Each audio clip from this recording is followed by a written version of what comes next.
Վախթան Կանանյան, որսորդական պատմվածքներ, հրաշք։ Հայկազ Բաղդասարյանը կապի գրասենյակի պետ է Հրազդանի շրջանում։ Մի անգամ հետս Սևան ձկնորսության եկավ և զրույցի ժամանակ մի խորամանկ աղվեսի հետևյալ արարքը պատմեց ինձ։ Ասում է. 55 թվականին մսամթերման լիազոր էի ապարանի շրջանում։ Միստրեսի կայանը դավաբոյին սարի տակ էր, գյուղի ծայրին։ Կայանի շրջակայքում աղվեսներ հաճախ էին հանդիպում։ Երբ դրանց մուշտակները լավ գեղեցկացան, որոշեցի մի քանիսին որսալ։ Մի գող շուն սպանեցի, տարա գցեցի կայանից ոչ հեռու մի գոմի առաջ, ինքս էլ մտա գոմը ու պատի անցքով հրացանից փողը մեկնեցի դեպի դուրս։ Ձմռան ցուրտ գիշեր էր, բայց ինչ արած, պիտի համբերեի։ Վերջապես կեսգիշերին մի խոշոր աղվես երևաց։ Եկավ, շան լեշից կծեց ու արագ հեռացավ։ Երկրորդ անգամ եկավ, էլի կանգ չառավ, դե ես էլ էնպես կրակող չեմ, որ մթության մեջ վազող կենդանուն սպանեմ։ Էդ գիշեր 3 անգամ լեշին մոտեցավ ու էլի արագ փախավ, չհասկացա, թե ինչ էր ուզում դրանով ասել։ Ուզում էր ստուգի, թե ինչ նպատակով ես լեշը գցել գոմի մոտ, հո դարանում թաքնված մարդ չկա։ Խոսակցիս ընդհատեցի ես։ Դե երևի։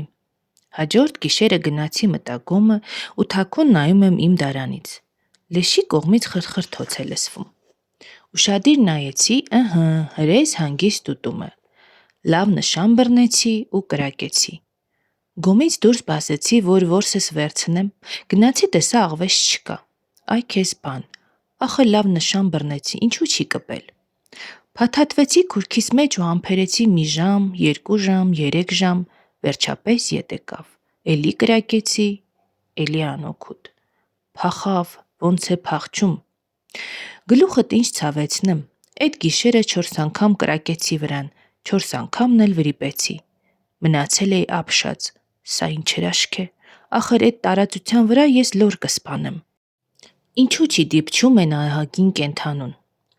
Հետո ախր կրակելուց հետո նա այդ կողմերում նորից պիտի չերևար, ինչու է ետ գալիս։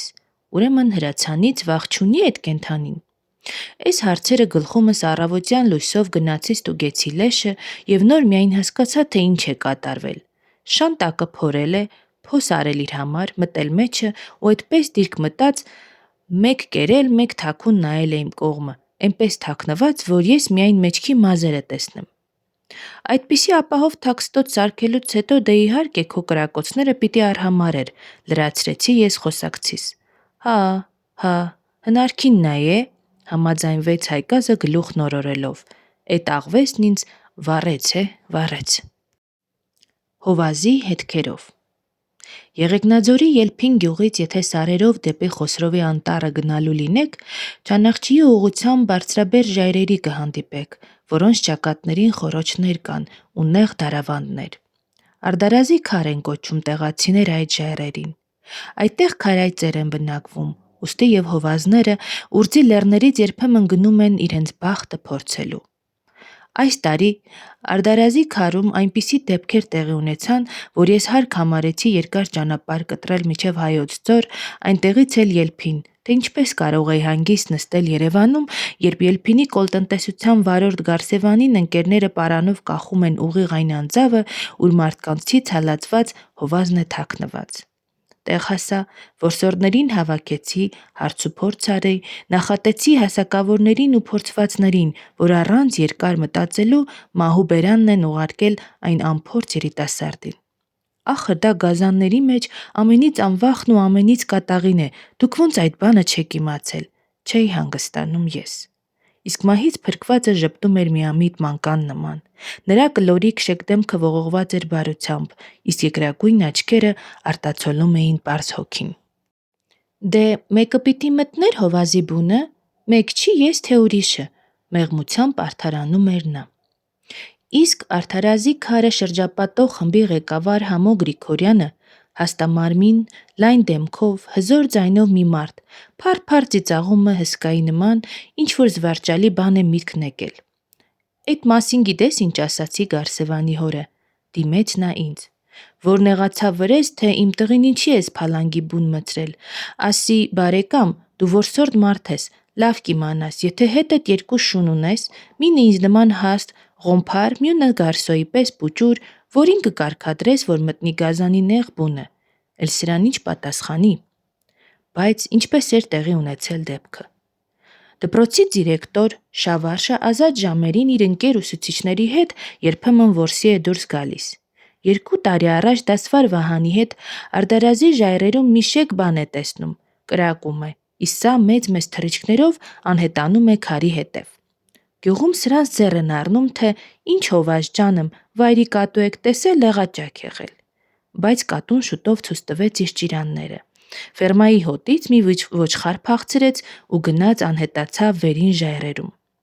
Ֆերմայի վարիչ Վարազդատն ու Նախրապան Ահմեդովը գազանի հետքով գնում հասնում են ասածս մեծ ժայռերին ու տեսնում են, որ ձյունոտ ոտքերով մտել է որջը։ Կարծում են գայլ է, խռիվ են հավաքում, վարում որջի առաջ եւ տեսնում են, որ ծուխը ներս է քաշում վառարանի խողովակի նման։ Ուրեմն վերևում էլ անց կա Վարազդատ, գնա առաջը կտրի, ասում է Նախրապանը եւ հենց այդ խոսքերի վրա տեսնում է ժայռի մի անկյունից ծուխը դուրս ժայթքեց, միջալ կենթանի էլ հետը։ Դուրս թռավ ծխի հետ ու տեսիլքի նման անհետացավ։ Հաստատվեց, որ գյուղի շրջակայքի նկատու չէ, այլ հովազ է եւ այն էլ խոշոր հովազ։ Դե եթե հանդում այդպիսի ահռելի գազան է երևացել ու դեռ ատամն էլ արունոտվել է, ինչպես կարող էին հանգիստ նստել ելփիի բնակիչները։ Մյուս օրը գոլտնտեսության նախագահ Համոն 10-12 հոգու հետ բարձրանում է ասածս ժայռերը։ Դա այս տարվա փետրվարին էր։ Տյան վրայի հետքերը մեր որսորդներին լուր պատմում են, որ գազանը դեռ 3 ժայռից դուրս է գնացել, շրջել է ամբողջ գիշերը եւ լուսադեմին վերադարձել։ Բայց քանի որ իր որսն արդեն հարամված էր մարդու կողմից, գազանը ճանկերով կակկխվում է ժայռի ճակատից ու այնպիսի մի անձավ մտնում, ուր հասնելու համար կամ թևեր պիտի ունենալ, կամ մեջքից կապած երկար պարան։ Այդտեղ է, որ խմբի ղեկավար Համոն առանց երկար բարակ մտածելու ավտովարորդ Գարսևանին իջեցնում է ուղիղ հովազի որջը։ Նրա հետևից ուսուցիչ Վահան Աղախանյանն է իջնում, ու սրանք, ծանոթ չլինելով հովազի վարք ու բարքին, անփութորեն սկսում են հետազոտել քարանձավի մուտքը։ Այդտեղ վայրի ոչխարի շատ կտիտ կար, երևի նրանց պատասպարանն էր։ Դրան մնացորդների եւ խոռոչի փոշու մեջ տպված հետքերից երևում էր, որ հովազը մտել է որջը ու մնացել է այնտեղ։ Կրակում են անձավի մեջ, աղմկում, բայց ոչինչ չի երևում։ Բայց որ դուրս գար, փախչելու տեղ չունեինք, վերևում ժայռի պատն էր, ներքևում անդունդը, պատմում էր Վահանը եւ երևում էր, որ նոր միայն պատմելու ընթացքում է, ահա պատում մարդուն։ Դիմացի ժայռին թարել են մեր մյուս ընկերները ու համազարկ են տալիս անձավի մեջ, շարունակեց նա, իսկ ես ու Գարսևանը մի կողմ քաշված կպել ենք ժայռի պատին։ Ինչ անենք։ Ասի Գարսո, ծուխ դնենք դուրս կգա, թե տնաքանդ, որ դուրս եկա ոնց ենք պրծնելու ճանկերից։ Իսկապես, որ շարժվելու տեղ չկար։ Այրի առաջի հրապարակը հազիվ 3-4 մետր լինել։ Էլ չմտածեցինք հետևանքների մասին։ Քարերի արանքներից չորացած խոտեր ու փշեր հավաքեցինք, լցրինք անցքի մեջ։ Ասի Գարսո, ձեռքերս մրսում են, վառել չեմ կարող, լուցկին առ դու վառիր։ Գարսոն կասկածանքով նայեց ինձ, մի փոքր տատանվեց, ապա խցկվեց անցքի մեջ ու հենց լուցկին քաշեց, ժայռի խորքից մի գրմմռոց լսեցի, մեկ էլ Գարսոյի ճիչը։ Աման, նան եկավ։ Ճչաց, կրակեց ու այդ ժամանակ քարանձավի մեջ մի չալ բան խլրտաց, սուր ժանիքները բաց մի երախ երևաց։ Հաջորդ վայրկյանին արդեն Գարսևանը գազանի ահագին թաթերի մեջ էր։ Տակը դրած պատառոտում էր անիրավը մեր ընկերոջը, մեր աչքների առաջ, բայց կրակել չէինք կարող, վախենում էինք Գարսոյին դիպչի։ Սառնամանիքից դողում էի, բայց գազանին տեսնելուն պես իսկույն քրտնեցի։ Այսպես Վահանը պատմում էր ժպիտը երեսին, որպես անցած բան, բայց զգում էինք, որ նոր միայն հասկանում է, թե ինչ մեծ վտանգի մեջ է հրել իր ընկերոջը։ Իսկ նրա պատմության հերոսը կարմիր կտրած լսում էր ու ժպտում մանկան անմեղ ժպիտով։ Բան չէր պատմում նա իր մասին։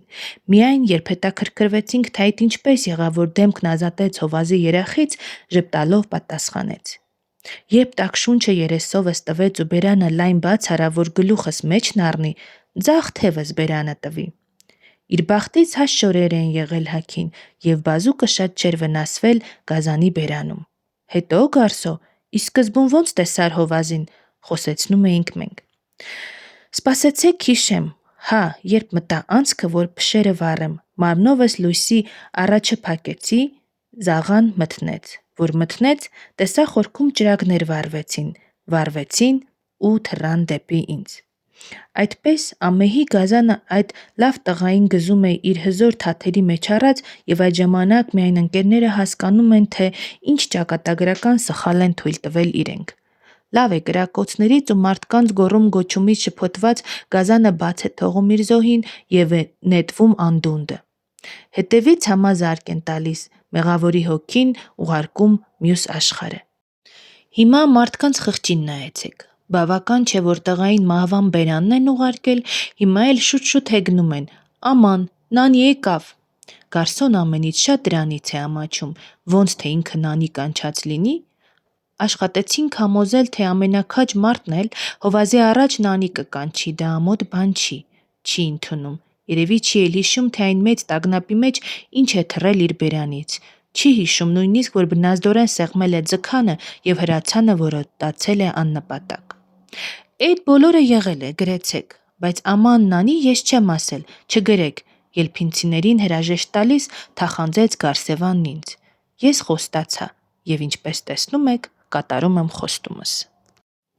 Չարաճճի արարածներ։ Ձիերը հեծած ընթանում էին կապույտ ջուղի զառիվեր լանջով։ Գնում էինք ալպյան արոտները, Ուռղափանի հանրային ֆերմաներն էին։ Հուլիսի տաք օր էր, ներքևում տեղ-տեղ դեղնին էին տալիս արտերը։ Այս որտեղ են ցանկանում Լեռնաձորի հողագործները։ Կածանից շեղվեցիր, ոտքիդ վրա չես կարող կանգնել։ Իսկ որ գլորվեցիր միջև ձորի հատակը էլ ոչ մի տեղ բանդ չես առնելու։ Այստեղից ոնց են բերքը տեղափոխում գյուղ։ Բա որ էստեղ ցանկ չանեն արջեն ինչով են ապրելու։ Հեգնեց ընկերս, Լեռնաձորցի Խիկարը։ Այստեղ արջել է լինում, հետաքրքրվեցի ես։ Լինում, շատ է լինում, այնքան որ պատահում է կոլտնտեսությունից առաջ նրանք են բերքը հավաքում։ Լուր առաջ գնացինք եւ երբ անցանք հերթական լեռնամատը, ընկերս ձին կանգնեցրեց շավիղից ցած փռված արտի եզրին։ Միտես ինչ են արել անիրավները, մատով ցույց տվեց նա։ Դեռ կանաչ արտը տեղ-տեղ վերից վար տափակեցված էր, կարծես հաստ գերաններ ու կոճղեր էին գլորել զառիվայրով դեպի ցած։ Ինչու են տափակացնում, ինչ շահ ունեն։ Ընկերս գիտակ մարդու նման խորամանկորեն ժպտաց, որ նշանակում էր. դեռ զարմանալու շատ բան կտեսնես մեր կողմերում։ Գլորվում են, խաղանում, դրանից էլ տափակում է։ Ամեն կենդանի մի բան է սիրում, դրանք էլ արտի մեջ թավալ գալը։ Խիկարն է էլի, խամ քաղաքացու տեղ է դրել ինձ, ուզում է զարմացնել իրենց արջերի արած ու չարած գործերով։ Բայց վերադարձի նրա ասածը հաստատվեց։ Երբ մոտեցանք նույն արտին, նրա կանաչ լանջերով երկու մուգ կծիկներ էին գլորվում։ Արջի քոթոտներ էին։ Փոքրիկ կոճղերի նման իրենց ծանրության տակ ծալում տափակացնում էին կանաչ արտը ու իրենց հետևներից ակոսներ թողում վերից վար։ Ահա գլուխը խոթեց շեքի արանքը, կծիկ դառավ ու գնաց, եղբայրն էլ հետևից։ Գլորվերով հասան ձորը եւ հեվիհև հետ եկան։ Իսկ նրանց մայրը մի ժայռի տակ պպզած հսկում է շրջակայքը եւ հավանաբար լուր հրճվում է իր բալիկների խաղով։ Վերադարձի ճամփին քոթոտները կող բռնեցին իրար հետ եւ սուզվեցին բարձր արտի մեջ։ Մենք միայն հասկերի ալեկոծումից էինք գլխի ընկնում, թե արտի որ մասում են իրար գզում այդ չարաճճիները։ Մայր արջը այնքան էր տարվել իր քոթոտների խաղով, որ մեզ չէր էլ նկատում։ Նա ուշքի եկավ միայն իմ ձիու փռոցից, երևի խեղճ սմբակավորը արջի ներկայությունից ահի մեջ էր ընկել։ Մայր արջը նայեց մեզ եւ կարծելով, որ անզեն ենք, հանգիստ իջավ զավակների մոտ ու իր լեզվով հրամայեց նրանց դուրս գալ արտից։ Բայց այդ հասակում ով է լսել իր մոր հրամանը, որ նրանք լսեն։ Կոխի մեջ տաքացած յուրաքանչյուրն աշխատում էր հակառակորդի թիկունքը գետնովը տալ։ Մայրը ստիպված ուժի դիմեց, ապտակներ հասցնելով սաստեց երկուսին էլ եւ առաջն արած գնաց դեպի մոտակա անտառը։ Չես կրակում, հարցրեց ընկերս գոգիս դրած հրացանս ակնարկելով։ Ես նրան պատասխանեցի միայն հանդիմանական հայացքով։ Մի պտույտ Երևանի անտառներում 70 թվականին։ Ընկերներս հեռավոր սարերը որսի գնացին։ Երանի նրանց։ Ամուր ոտքեր ունեն եւ ամուր սիրտ։ Իմ բանը լավ չէ։ 70 թիվն է, արդեն ծերեմ, խախուց սրտով։ Գնամ որսորդական ընկերություն, գուցե թույլտվություն ստանամ քաղաքի շրջակայքում որս անելու։ Ընկերության գրասենյակը մտա այն պահին, երբ անտառապահի տարազով հրացան նուսին մի մարդ տակ-տակ վիճում էր նախագահի հետ։ Եղբայր, ձեր կենդանիները բազմացնելու մասին եք մտածում, իսկ ծառերը ես հանձնաժողով եմ պահանջում, ձայնը բարձրացրեց անտառապահը։ Պահանջում եմ տեղում պարզել ձեր աճեցրած նապաստակների վնասը։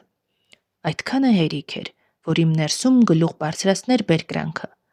Ահա թե ինչ, ախր ընդամենը 7 տարի առաջ 1963 թվականին Երևանի շրջակայքում մի քանի զույգ նապաստակ հազիվ էր մնացել։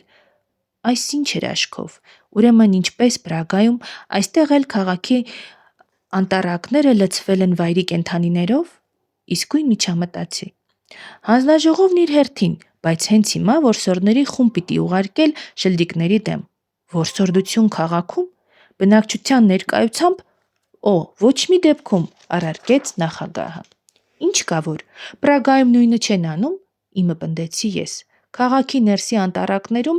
անհաշիվ փասյան ու նապաստակ կա, ամեն աշուն նոսրացնում են, բայց պլանով եւ լիմիտով։ Գուցե մոտիկ եւ հեշտ որս փնտրելս էր պատճառը, որ ջերմությամբ պաշտպանեցի առաջարկս։ Հաջորդ օրը արշավախումբս պատրաստ էր։ Իջանք Հրազդանի ձորը եւ փորձեցինք հիդրոկայանի ուղությամբ բարձրանալ Ծիծեռնակապերտ։ Արևը նոր էր ծագել ու վառ ծիրանագույն բեհեզ հագցրել տերևաթափ ապրող ջահել անտառին։ Վերին ժայռոտում կաքավներն այնպիսի մի համերգ էին սկսել, այնպիսի քաղցրալուր կղկղոցով էին լցրել ձորը, որ մենք կանգ առանք եւ բավական ժամանակ ունկնդրում էինք։ Երբ առաջ շարժվեցինք, երգը լռեց եւ մենք տեսանք, թե ինչպես լանջին ի վեր քարից քար ցատկոտելով դեպի գագաթն են շտապում հարյուրավոր գորշ թռչուններ։ Այդքան կաքավ որտեղից։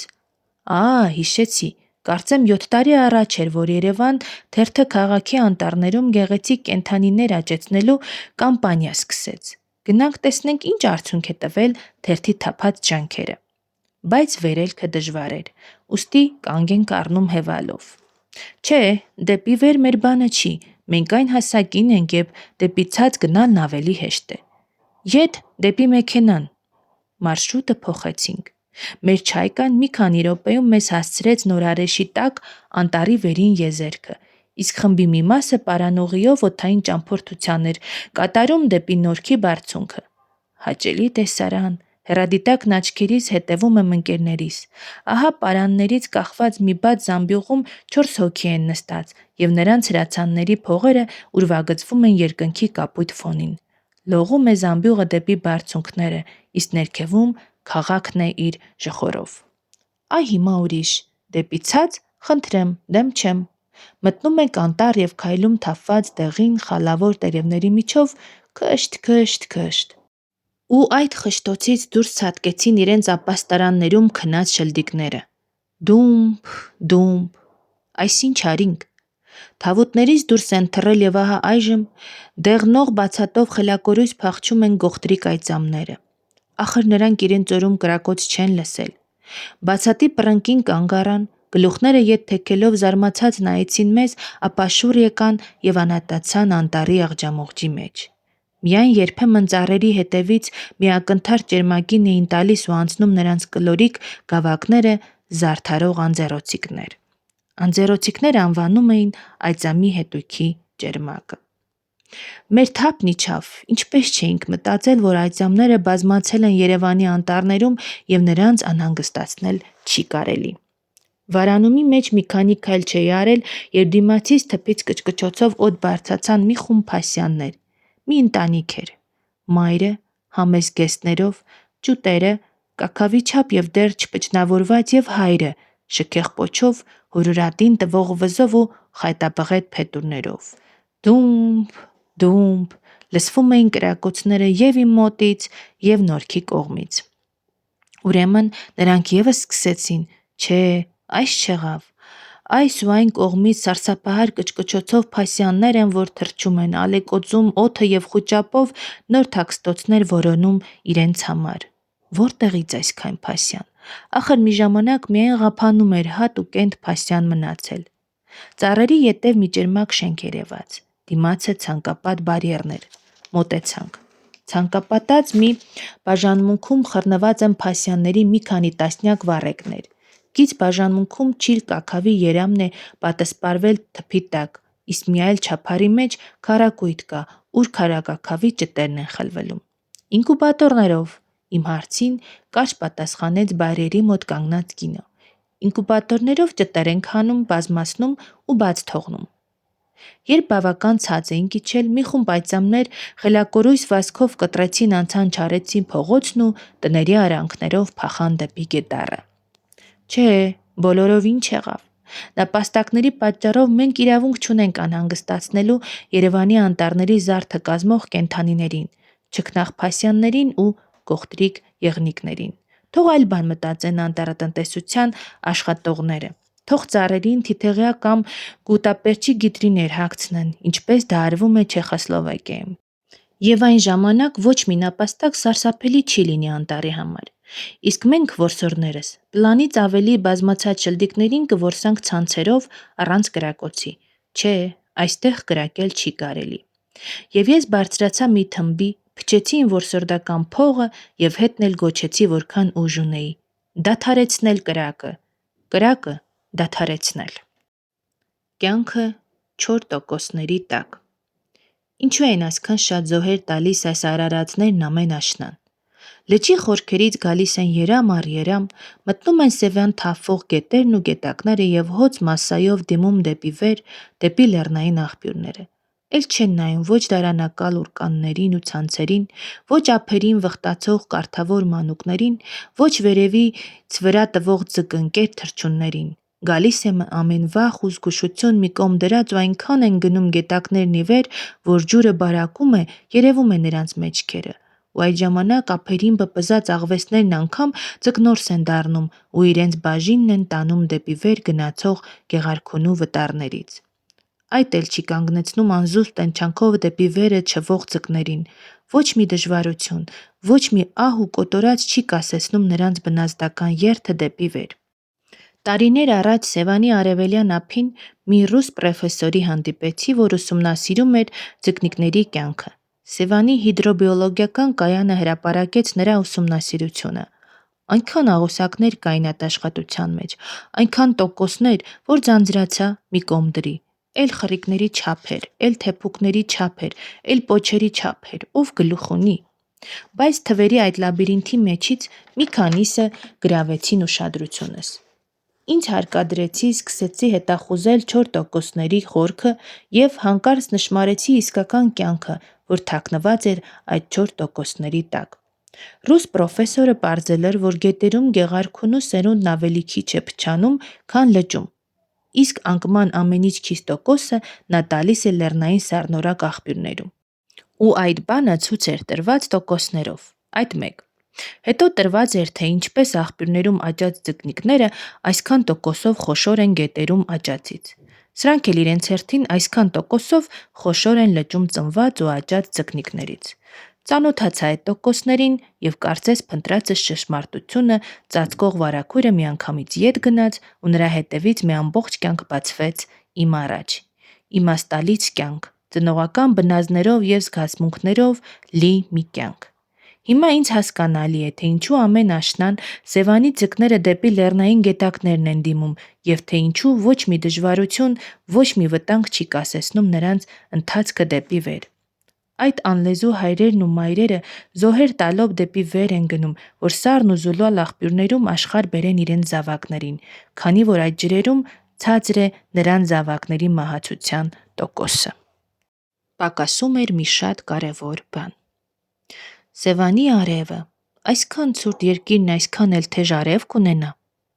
Պատահում է, որ հուլիսին անգամ դողդողում ենք իմ ձկնորսական նավակում։ Բայց հենց դադարում է փոթորիկը եւ արևը դուրս է նայում ամպերի տակից, գոլորշին բարձրանում է մեր վրայից, արագ չորանում են մեր թրջված հագուստներն ու թիկունքները սայրում է, Ոնց է այրում, որքան որ բաց տեղ գտավ, կաշվեհան է անում։ Այդ դեռ ոչինչ, կարևորը որսն է, որտեղ թաքցնենք մեր որսած իշխանները, որ չփչանան։ Ընկերս լավ միջոց գտավ, կարթից հանում է բռնված ձուկը, գցում ցանցատոպրակի մեջ ու կախում նավակի կողից։ Դե հիմի գնացեք, լողացեք։ Այս լավ եղավ, ջրի մեջ կենթանի կմնան ու երեկոյան թարմ ձուկ կտանենք Երևան, բոլորովին թարմ, անգամ առավոտվա բռնածները։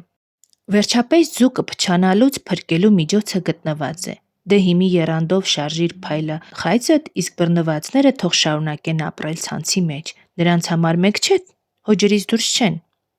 Մի ժամանակ կռացած հաձնայեցի տեսնեմ ինչ վիճակում են իմ գերիները։ Այ քեզ բան։ Անշարժ մեկնվել են ջերմակ փորները դեպի երկինք, սատկել են, ինչու, ախր իրենց հարազատ տարիքի մեջ են, ինչն է պակասում այդ արարածներին։ Իհարկե ջրի մեջ ամեն բան կար նրանց կյանքի համար, բայց մոռացել էի, որ պակասում է մի շատ կարևոր բան՝ ազատությունը։ Դարձյալ սերունդը։ Հազար ու մի ձևով է արտահայտվում սերունդը պահպանելու ամենազոր բնազդը բնության մեջ։ Չեխոսլովակիայում շրջելիս ես եղա մի կաքավապուծարանում, ուր մայր կաքավներին խաբելով ստիպում են մինչև 54 ձու ածել։ Մինչդեռ գորշ կաքավը սովորաբար 12-ից 14 ձու դնելուց հետո թուղս է նստում։ Այդ սահմանից այն կողմ իր գործը չի, այլ մարդու ձեռքի գործը։ Բայց տեսեք, թե մարդու ստեղծածը որքան անկատար է բնության ստեղծածի համեմատությամբ։ 14-ից ավելի ածած ձվերը թեև գնալով խոշորանում են, բայց նրանց մեջ լակը շատ է։ Իսկ առաջին 14-ի մեջ լակ գրեթե չի լինում։ Այդ երևույթը ինձ մի պահ մտածել տվեց եւ գիտեք ինչ իմաստ գտա թաքնված այդ թվերի տակ։ Ես այնպես եմ կարծում, որ այստեղ մենք գործ ունենք սերունդը պահպանելու զարմանալի երևույթներից մեկի հետ։ Քանի որ վայրի թռչունը սահմանափակ քանակությամբ ձվեր կարող է տեղավորել իր թևերի տակ, ուրեմն իր տաքացրած բոլոր ձվերից պիտի ճուտեր դուրս գան։ Այո, բոլորից։ Աղվեսի բաժինը, բազեի բաժինը, որսորդի բաժինը։ Այնքան ագահ աչքեր են հետևում կաքավին ու նրա ճտերին։ Ոչ մի լակ, լրիվ պիտի դուրս գան, որպեսզի թշնամիներից ամեն մեկն իր զոհը տանի եւ դարձյալ մնա սերնդի մի մասը, շարունակի թռչել այդ ցեղի կյանքը երկրի վրա։ Իսկ երբ առատ է ձուն 54, հոգ չէ, կարող է նրա մի մասը նույնիսկ լակ լինել, ինչպես հաճախ լակ են լինում ընտանի թռչունների ձվերը։ Մարդու խնամքի տակ զոհը քիչ է, թռչունն այստեղ կարող է նաև անպտուղ ձու դնել։ Դեպք Խոպանում։ Իմ երիտասարդ բարեկամ Գագիկը վերադարձավ Ղազախստանի Խոպան հողերից, ուր աշխատել էր բեռնատար մեքենայի վրա։ Հացը փոխադրում էր շտեմարանները, իսկ վերադարձին մթերք տանում Խոպանում աշխատող կամավորների համար։ Եվ ահա ճամփին Տափաստանով անցնելիս նրան մի դեպք է պատահում, որ ես արժանի եմ համարում գրի առնել։ Ասում է. Գիշերը չէի քնել, անդադ քշում էի ծանր բարձած իմ բեռնատարը։ Ուժերս վերջացան։ Ճամփից դուրս եկա ու պառկեցի մեքենայիս հովում։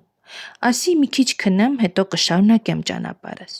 Աջ կողմս ավազուտ Տափաստանն էր, տեղ-տեղ մաշված բլուրներով, իսկ ձախ կողմս մի ժայռոտ ձոր էր, որից դենը լեռներն էին։ Էնպես մեղմ արև էր, շուրջս էնպես խաղա, որ գլուխս պայուսակից դնելուն պես քնեցի։ Շատ էի քնել, թե քիչ չգիտեմ։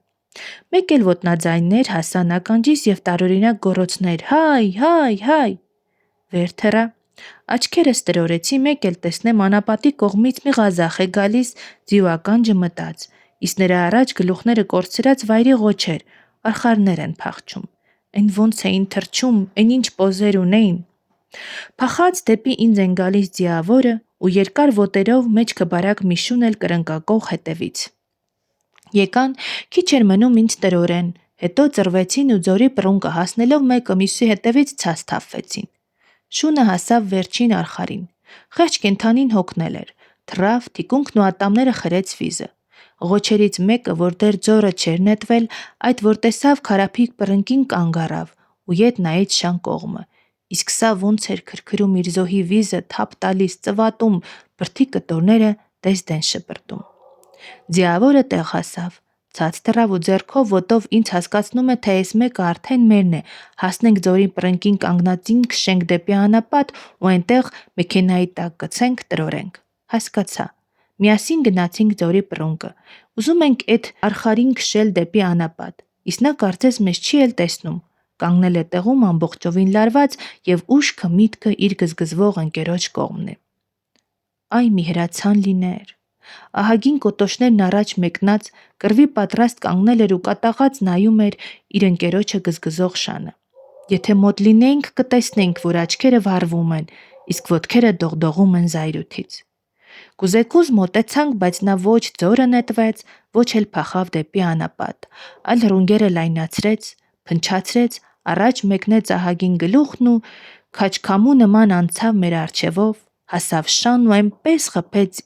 իր փնթանոց եղջյուրներով, որ սա պտույտ եկավ օդում ու արյունաթաթախ մեկնվեց ավազի վրա։ Խփեց, փնչացրեց, ոտքով փորեց գետինը, կարծես ասում էր. «Էլով կա, թող մեյդան գա»։ «Վայ, տունս քանդվեց», գոռաց Ղազախն ու որս բան մոռացած մխկտալով վազեց դեպի շունը։ Արխարը մի քանի ոստույններով գնաց կանգնեց իր նախկին տեղը եւ շարունակում է նայել, թե ինչ է լինելու, հույս կա ընկերը կենդանի է, թե մեռած։ Կենդանի է, ահա շարժվեց։ Հետո ծնկների վրա բարձրացավ, իսկ երբ Ղազախը մոտեցավ, որ մորթի վեր թռավ ու ձորի պռնկից գլխի վրա նետվեց անդունդը։ Նրա ազատարարն էլ ցած թռավ ու անհետացավ։ Մեքենայից ջուր բերի, շանը ուշքի բերինք, ոտքի կանգնացրեցինք։ Ղազախը հանգստացավ ու ինձ առաջարկեց միասին ձորն իջնել ու գտնել ջախջախված կենդանուն։ Քարերից բռնվելով իջանք։ Շատ մանեկանք չկար։ Ղազախը խճի վրա հետքեր ցույց տվեց եւ նշաններով հասկացրեց, թե վիրավոր ղոչը գլխի վրա է խփվել այդ խճերին, շուռ եկել ու անվնաս ցած գնացել։ Ապա հանկարծ մատը մեկնեց դեպի ձորի մյուս լանջը ու գլուխը օրորեց։ Ժայռերի միջով դեպի լեռները մի կենդանի էր ընթանում, դանդաղ ու մոլոր քայլերով։ Գնում էր ընկերներին հասնելու։ Մահից ազատված արխարն էր։